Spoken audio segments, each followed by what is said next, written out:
about relevant, and then we'll give you a few takeaways and a bit of information, and then we'll finish off with Q&A. Really quickly,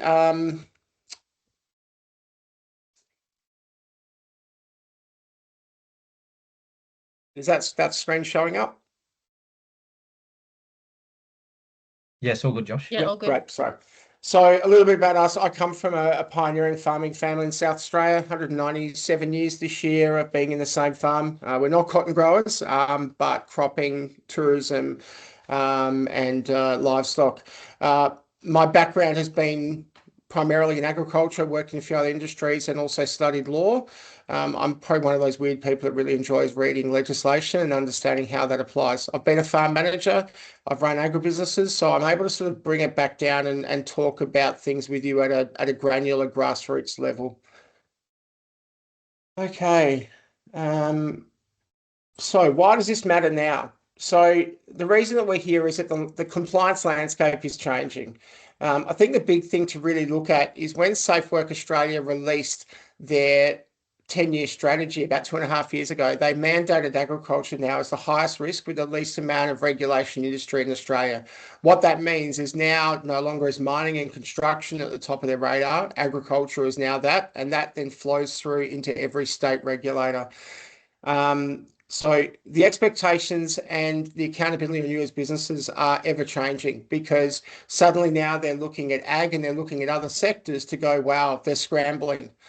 It's kind of ironic that what they're doing is exactly the opposite of what they're asking you to do. Entry-level compliance now is no longer. So just saying we have a chat with our teams and yeah, we're doing a few things here and there, that's no longer acceptable. And then finally, this isn't a nice to have, guys. Anyone that hasn't sort of already invested in their work health and safety through other businesses or the MyBMP program, you really need to start giving this attention. It's no different to ASIC and the ATO. The only difference with work health and safety is they don't have the ability to digitally track your behaviour. But I won't lie and say that that's not something that's on their radar.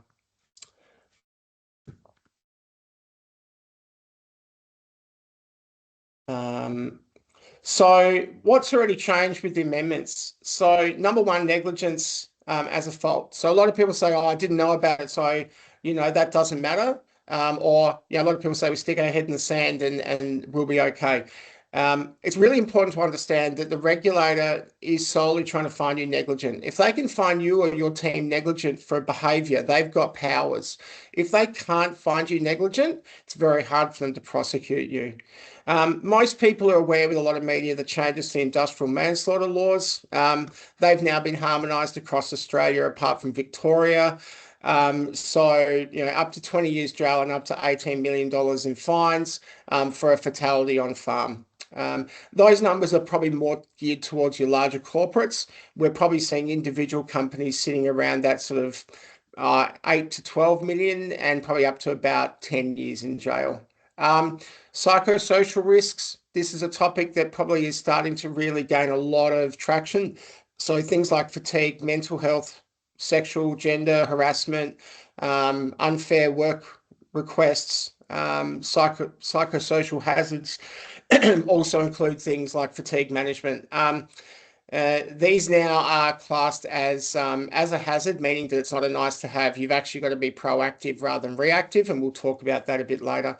And the broader offences and penalties. One of the big things that they've really changed in that is, there was a time where staff could just rock up at work and whatever happened, it was on the boss.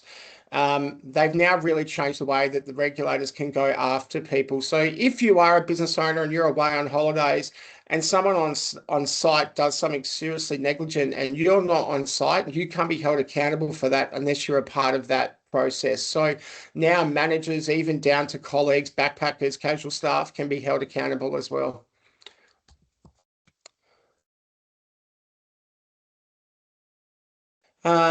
So what's this mean in practice? So like I mentioned before, the expectation on farm businesses have changed. So it can no longer, work health and safety can no longer sit in the background. It needs to get active attention. So, some of the things to really consider here is agriculture is receiving greater attention now than ever. The regulator are increasing their activity, and we'll go through some of the stuff that's happening in New South Wales as an example in a minute. But inspections are often triggered.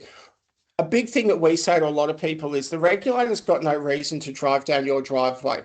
The biggest risk that we actually see for a lot of farming businesses is not actually what happens on your farm, but what happens on your neighbour's farm. So if the regulator is visiting a farm next to you, then chances are if they've travelled out from a major centre or a major city, they're going to make the most of their trip. And the fact that they can do spot checks now, unannounced visits, your biggest risk is actually your neighbour doing something silly, or one of their staff doing something silly, or a contractor even, because then they're going to start looking at businesses. So some big stuff that you can start to do is educating your team, involve your team in your work health and safety conversations if you're not. Really start to look at your current systems. If you don't have anything around work health and safety, that's okay, but make a start. Continuous improvement is something we'll go into today. And I can't stress enough, and I'm going to drill this home all day today, is documentation. You've got to remember that most safe work inspectors and work safe inspectors are ex-police. If there's no documented proof of a conversation, a training, a meeting, or what have you, they look at it as it's hearsay and it never happened.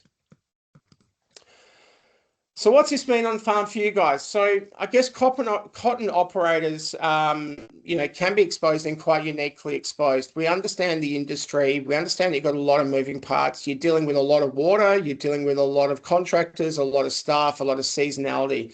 So, big things that really, I guess these are things that freak out the regulator, but at the same time, they need to understand it. So, you've got multiple roles and shifting priorities. Basically meaning that, mining and construction, you've got one ticket and one task. That's what you do for 12 hours. In agriculture, you might do 20 different people's tasks before morning tea. They physically can't get their head around how you can be a master of all and or jack of all and a master of none. That's just farming and agriculture as an industry. That flows into the competency side, whereas most people on agriculture are trained on competency from years of doing a task, or people that have got that competency behind them training the next generation or those next workers. You go to construction and mining, you're not allowed to do that. You have to have a ticket before you can step on site. Long hours and fatigue. Look, we understand that agriculture is an industry that isn't regimented around, maybe in the off season you can do standard hours, but if there's weather coming or, there's a fuel shortage or whatever there might be, there's things around that really, if you've got to get the job, you've got to get the job done. That's when generally accidents and incidents happen. And that's when the documentation and stuff is so highly critical. Fatigue is such a grey area in most industries, but agriculture, anyone that, as a bit of fairy dust, anyone that provides meals for their staff during busy periods, really think about the quality of the meal that you're offering your staff. Try and stay away from carb heavy. I know there's a lot of stuff that probably you can't fill up, but try and stay away from meals that, are going to make people a bit docile and a bit sleepy behind the wheel. Making sure you've got a lot of water on site. Things like that are really, really important, and documenting that those things are in place. And then finally, we understand that cotton farming, and mixed farming is a complex, high-risk operation. So there's a lot of moving parts, a lot of moving factors, a lot of new team, a lot of existing team, a lot of contractors. I've been on enough cotton farms where I've worked them or what have you, and know that it's just an industry that, you really are a chief at the front gate, sort of pointing directions and, and managing a lot of people. Your responsibility very much is peaks and troughs throughout the season. If we look quickly at the My BNP program, which I have to stress, I think is one of the best programs for what it does in the country. I'm not backwards about saying that. What it does is it introduces people from a work health and safety perspective to their obligations and starts that journey. A big part of where we come in is to take those level 1 and level 2 work that's being done, and then go for the people that want to increase their obligations and their compliance. We're able then to jump in and provide those tools, and we'll go through some of those in a minute. But I think that how these topics connect to the My BNP program is that you need to have a dedicated work health and safety focus. We say to a lot of people, they don't shy away from investing time and money and effort into machinery, into growing the crop, into livestock, but we are really seeing a trend around Australia where they're not investing in their people. They figure, I pay them a salary, I give them a half decent house, I give them a vehicle, that's enough. And unfortunately, the regulator doesn't care whether someone has a Hilux or a Land Cruiser, or whether they've got a 4-bedroom brick house, or whether they're in a donga. So it really is important to really start to change that mindset around you support your staff. Building on an existing platform, we've touched on that, part of the tools that we can offer and what, the regulator trying to see is that continuous improvement piece. So therefore, the fact that people that have got a MyBMP in place, you're already ticking off a lot of boxes, and that's really, really important. And I credit Paul and Rob and the team around those areas. Really starting to build on stronger documentation systems. So you've got those entry level boxes ticked. It's now starting to look at the next stage, because at the end of the day, what you really want to try and do as a business is reduce your risk profile. That's going to reduce the chances of prosecution in the unlikely event of a serious incident or a fatality, but also then you can start to look at reductions in your insurance premiums and and we're seeing some big changes in that happening nationally. And then, like we've sort of touched on a bit, is the more that you do, the more that you can increase your rating level. So building on the existing work that you've already done. Now, the least favourite slide of the presentation, ag unfortunately is a high risk industry, and we're seeing more and more fatalities, more and more incidents. So, in cotton farming, unfortunately, a lot of the data that we see, can be up to 3 to 4 years old. So some of the cotton information there is not super current. Most people in the industry know about stuff that happens because it's a close-knit industry. So we know that there's been some fatalities in the cotton game in the last sort of 2 years. Fatalities, though, doubled between 23 and 24. The data for 25 hasn't quite been released yet.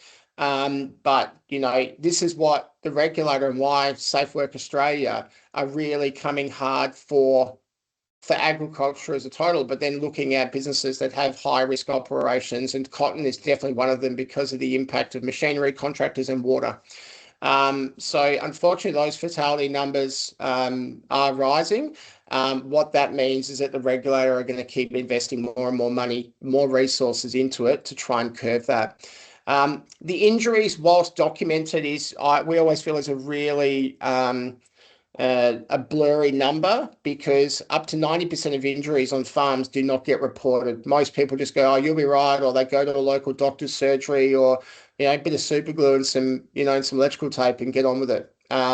So these numbers here really are skewed. Some of the indications that we see talking to industry is those numbers could be potentially close to 1,000 injuries annually, minimum. These are serious injuries that relate in not always hospitalizations, but certainly injuries that take people away from work. The big thing that we ask here is, imagine this, you're in the height of picking season, a worker is seriously injured, SafeWorks notified. Suddenly you're dealing with an investigation, stand downs, extra paperwork, and potential penalties. The big thing here to ask yourself is, could you show that your training has been provided? Was your plant and equipment maintained and checked for safety? But was all of this documented? This is the stuff that keeps most farmers up at night, because they look at it and go, we've done a lot of that, but I don't have any proof of it. If you don't have proof, guys, I can't stress enough, they'll look at it like it didn't exist. And that's, best played plans can be decimated because you just didn't have it documented. If you look at New South Wales as an example, in 25, they responded to 11 workplace fatalities in agriculture alone in New South Wales. So you can see the numbers are on the rise already. What that means is that ag is very much on the focus. So if you're under a rock and you haven't been seeing any of the sort of social media posts and stuff, I always say to people, go and follow the regulator in your state, because you'll start to see some of these alerts and see what they're looking for. They're not going to track that you're on there.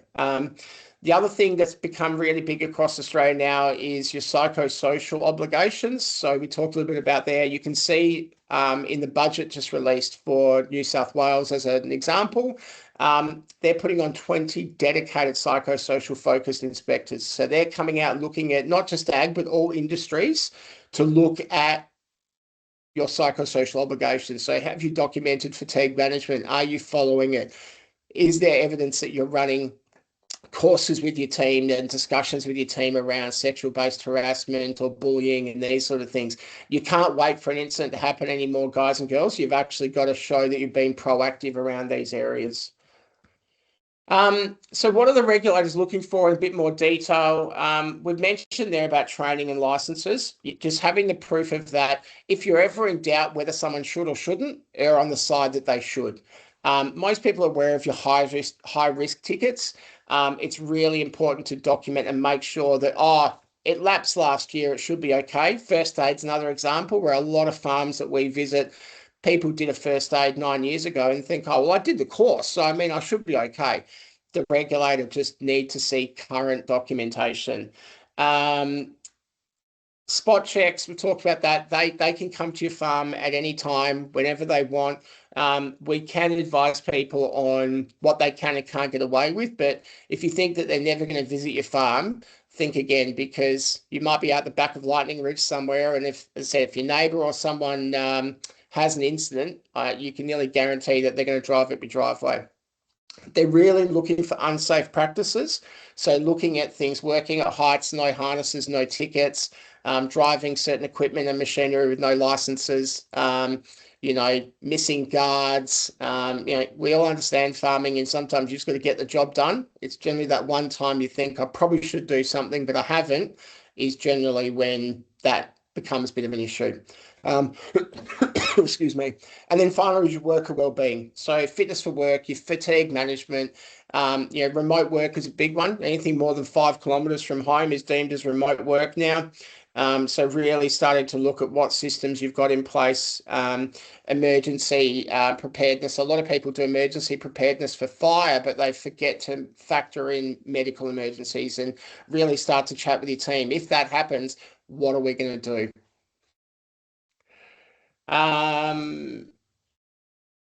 Lost my mouse again. So what's this mean for growers? So a big part of this is trying to understand your obligations, and this is a big reason why we do what we do. We talked before that ignorance is not a defense.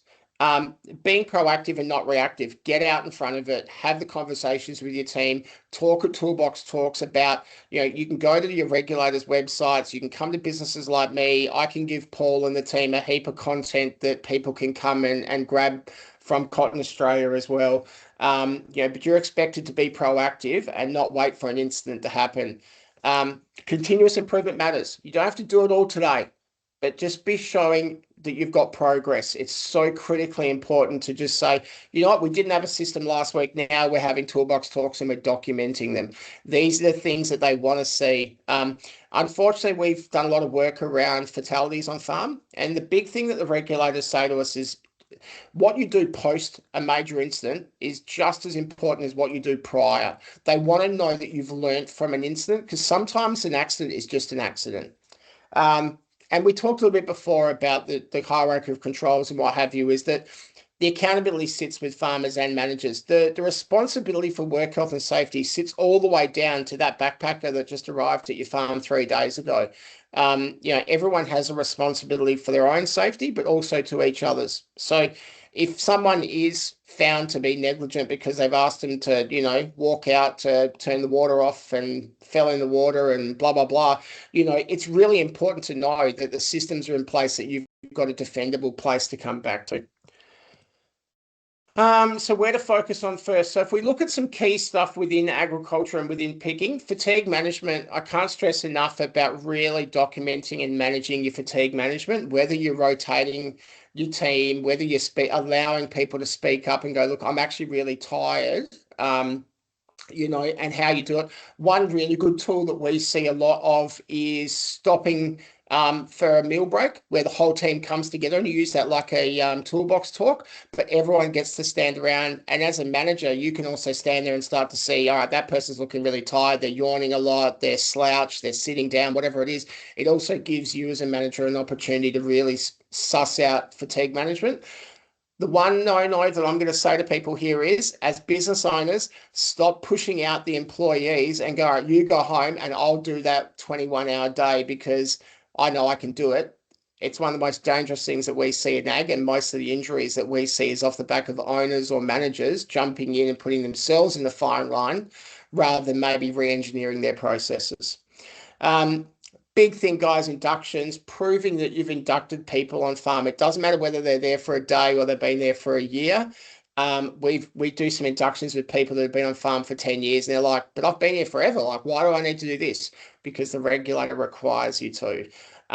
So making sure that all staff, contractors, really important for contractors that are there, to do a site induction, whether they're just delivering fertilizer or fuel, if you're lucky, or they're picking up bales or whatever it might be. It's really important to get the business owner of that contracting business to have done inductions. That'll flow into their team. We've talked a lot about documentation, your pre-starts and your maintenance. If something is equipment or structural based as an incident, the first thing that they're looking for is show me the training, i.e. the inductions and the training. If there's tickets required, they want to see that as well.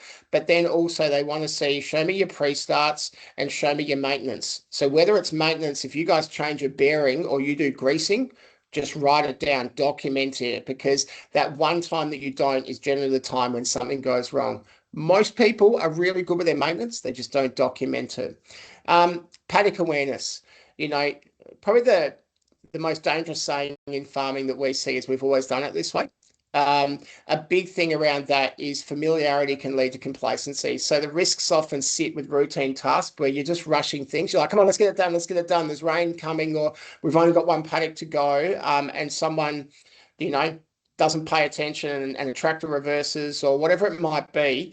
That paddock awareness, we can't stress enough to really drum that home with your teams. First aid and PPE, a big thing that we see missing is that a lot of first aid, putting them in tractors and pickers and stuff, it's no good that first aid kit being in your ute that's 7Ks away. You're really going to want to make sure that you invest that time and money and ensuring that your first aid kits, PPE is available, eye wash stations, your mobile eye wash stations for high risk tasks like spraying chemical and things like that. We know that every farmer, if any farmer is sitting on this that says they don't take a shortcut in anything, I think we'd all be lying to each other.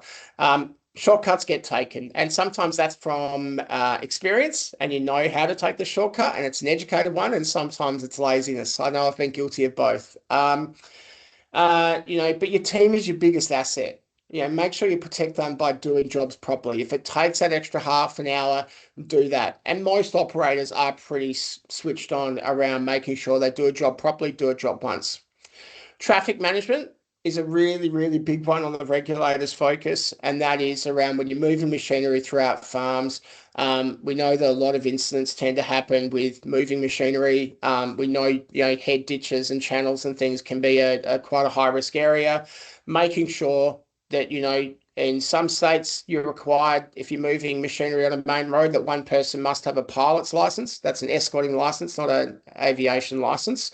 Making sure your amber lights are correct, making sure you've got the right oversize signs and what have you. These are the things that you've really got to ensure that you've got, and don't just wing it. I've got a client in Western Australia who they just winged it. It came out to a main road, and a concrete truck happened to be driving down the road at 5 o'clock in the morning, and that resulted in a fatality because they winged it and went out the wrong gate. Psychosocial hazards, we talked about this a fair bit, but managing these, make sure it's on the top of your agenda. It's definitely on the top of the agenda for the regulators, ensuring that you're proactive and making sure that you're talking to your team and making it a safe space.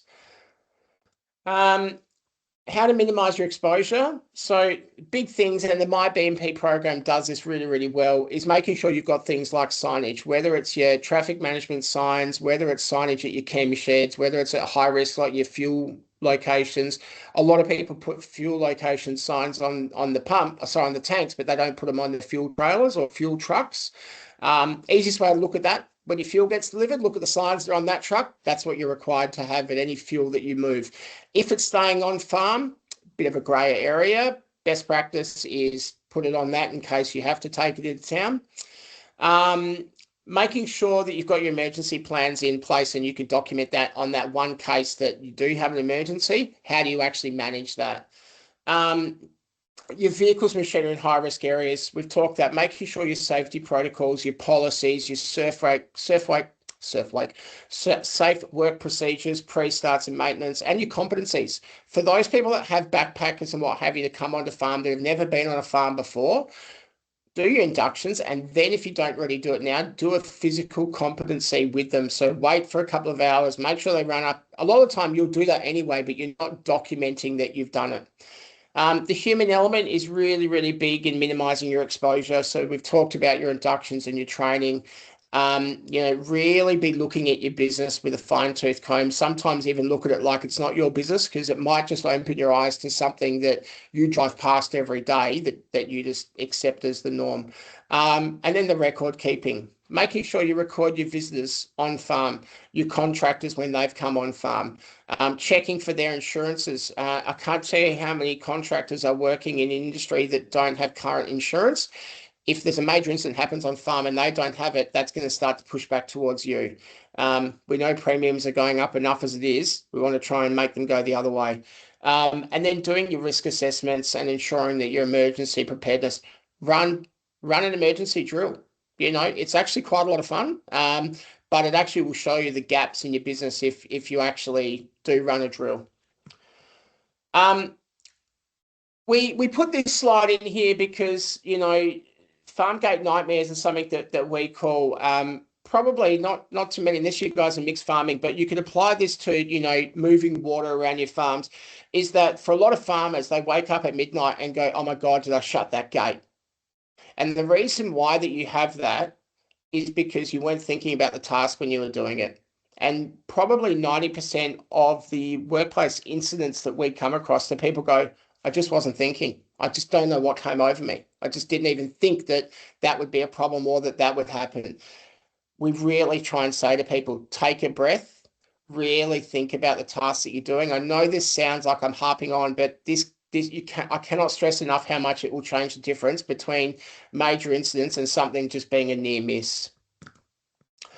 So where to from here? So first thing is review your current setup. Actually have a look at it. Fact check it against, My BNP. Fact check it against, there's people like us. There's other great consultants in work health and safety, around the cotton game. Fact check where you're at. Because at least if you set a benchmark of where you're at today, you've got something you can move towards. Are your systems documented? And more than anything, are they current? That's a big thing. Generally, every 3 years is when you need to redo all your documentation. Big thing we see, talk to your team about work health and safety. If you don't already do it, involve them in the conversation.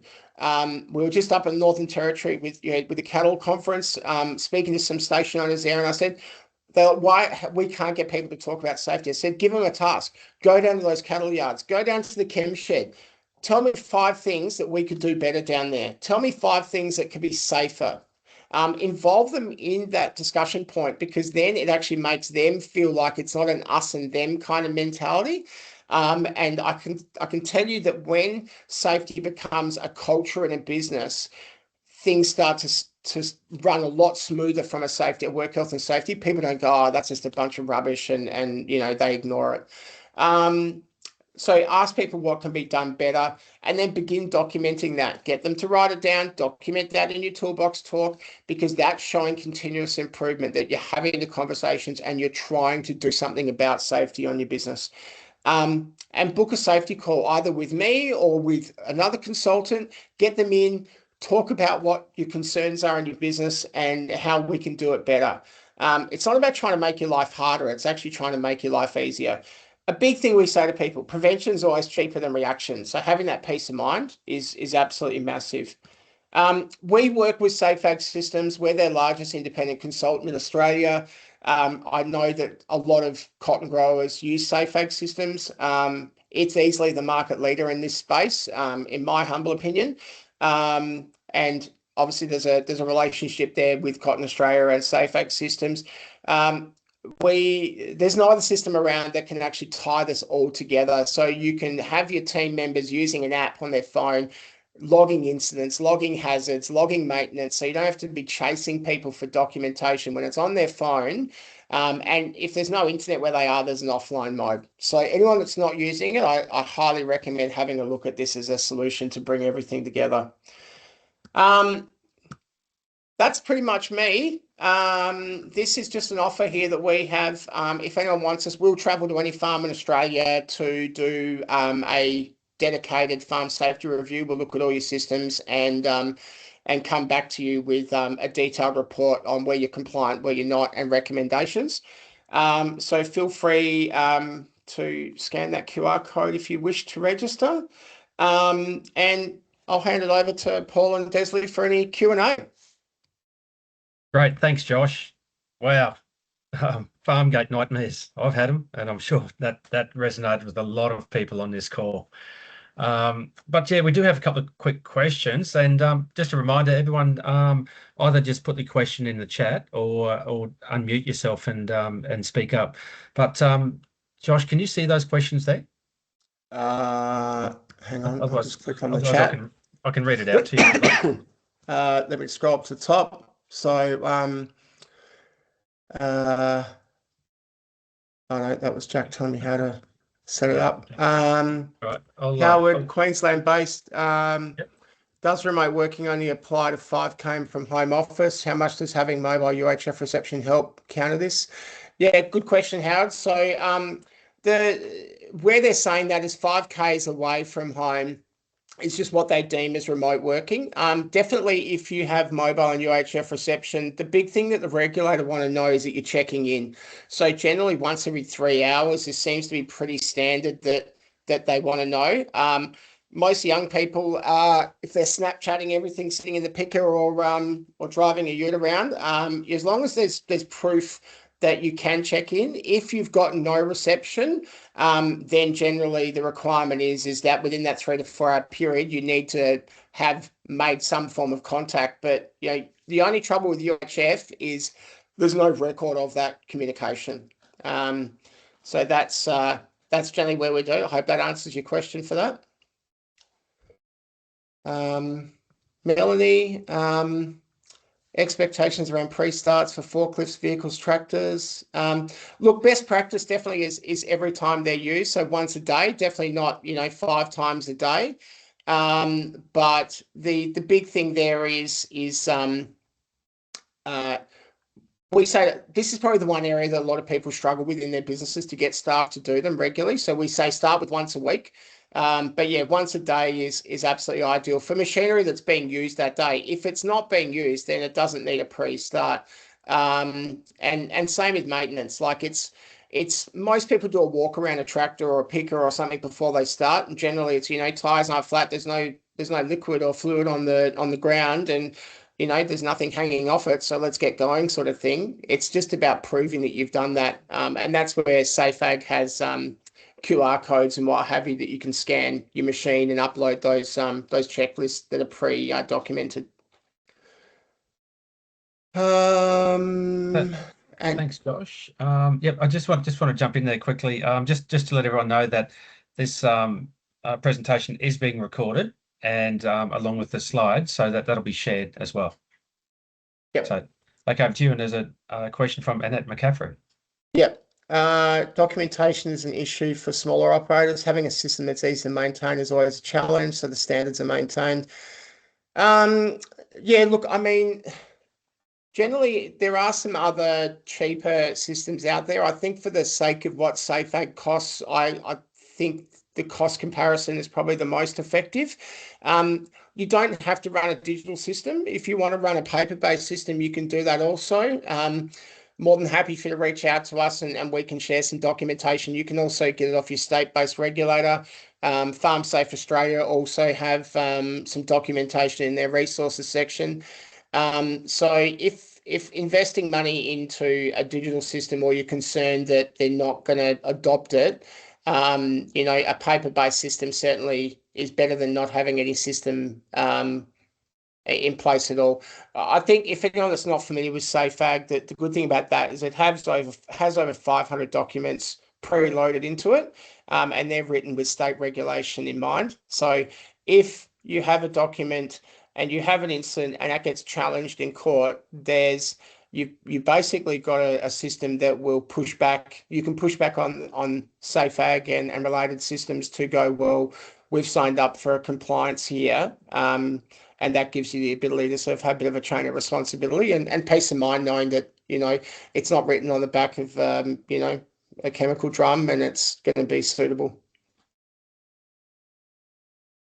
Josh, we're just trying to work out how to unmute. Just had a couple of text messages. So just while we do that, last week in Cotton Matters, you put an excellent article in there about if a safe work inspector turned up tomorrow, would your farm be ready? Would you mind just talking to that, please?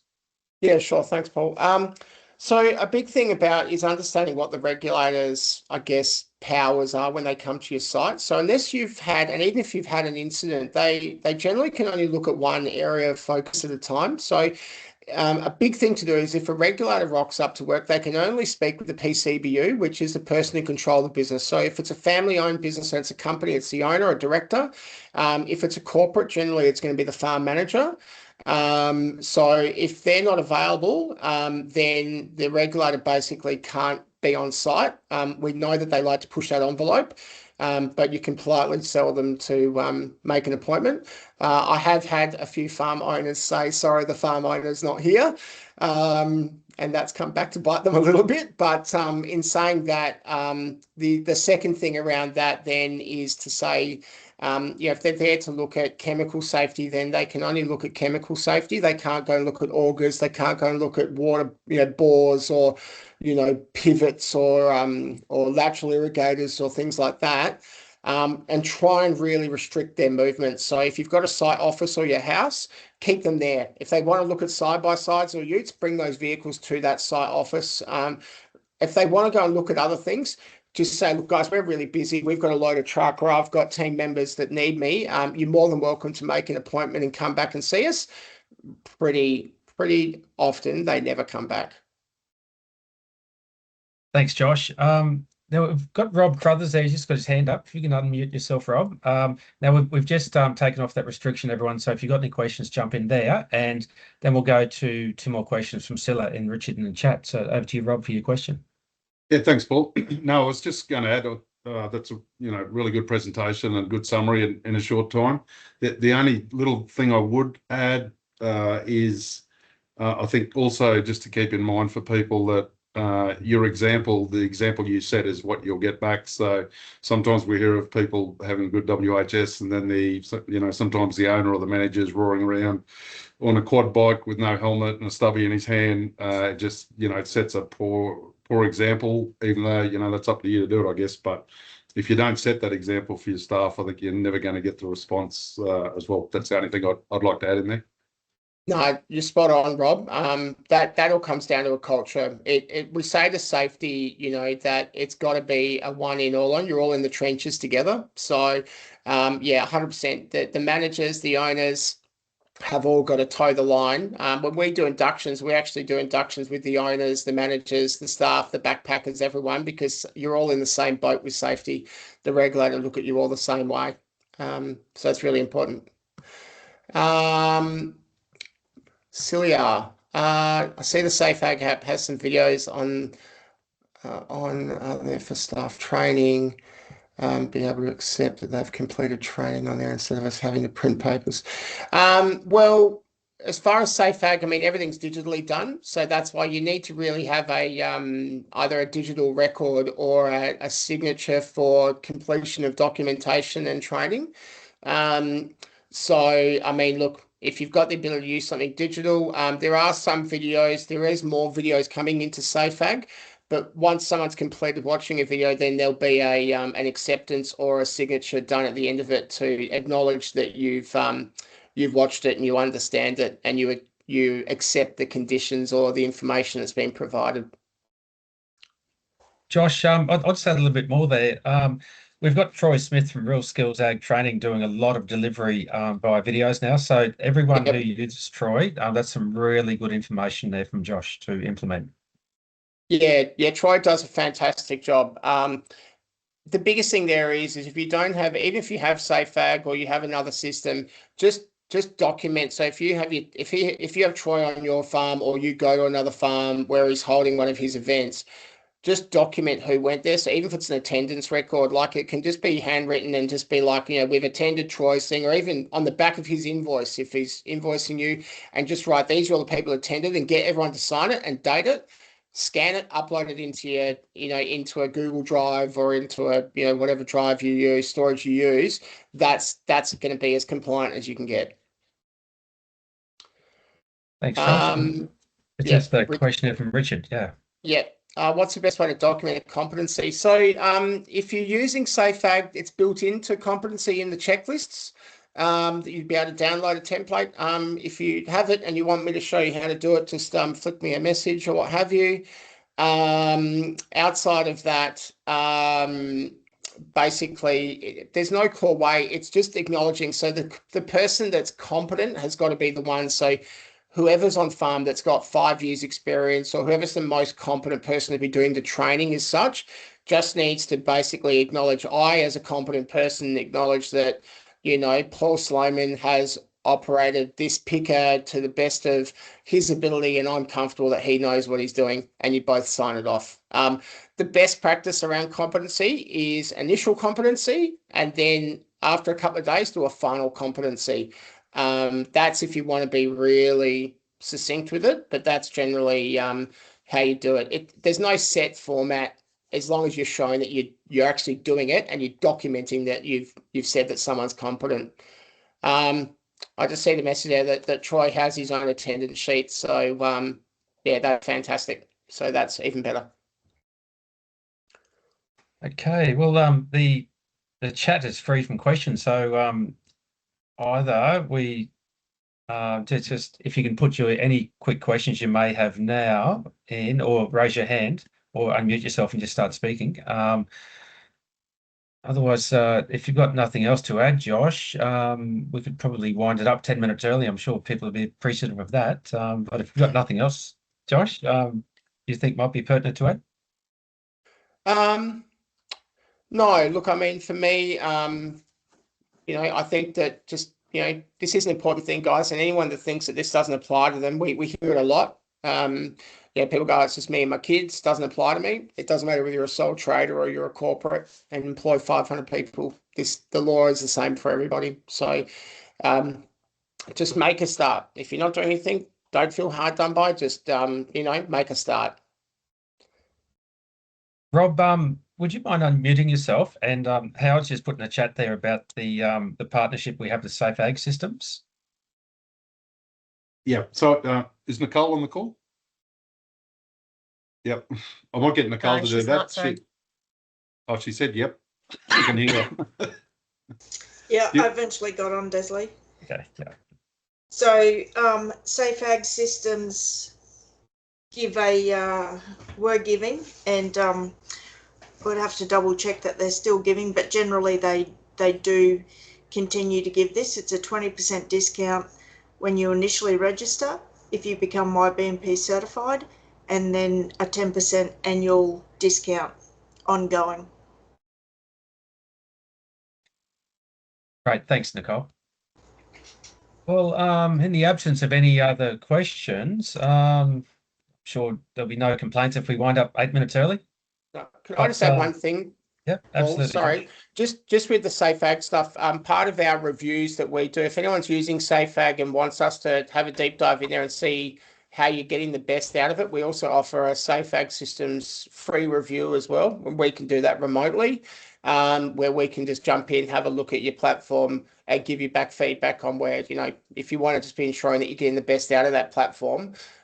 That's a service that we provide as well. So without trying to spruik things, but I mean, certainly providing, and these are all free services that we offer back to Cotton Australia members. Okay, thanks very much, Josh. And yeah, thank you very much for what I think has been a great presentation, and having nearly 50 people in attendance. I think it shows the demand and the appetite for these kind of webinars and educational relevant topics going forward. So probably in a month or two, we'll have another one. And by all means, if anyone on the call has any suggestions for topics you'd like Josh to cover in the future, please either reach out to me or the Cotton Australia regional managers, and we'll make sure Josh covers those off in future sessions like this. But I just want to thank everyone who took time out of their day. I think you guys are going to be the real winners out of this, and I really congratulate you for taking that time out of your days and attending this webinar. But thanks very much, and we'll let you get back to your days. Thanks, Josh. Thanks, Paul. Thanks, everyone. Pleasure. Have a good day.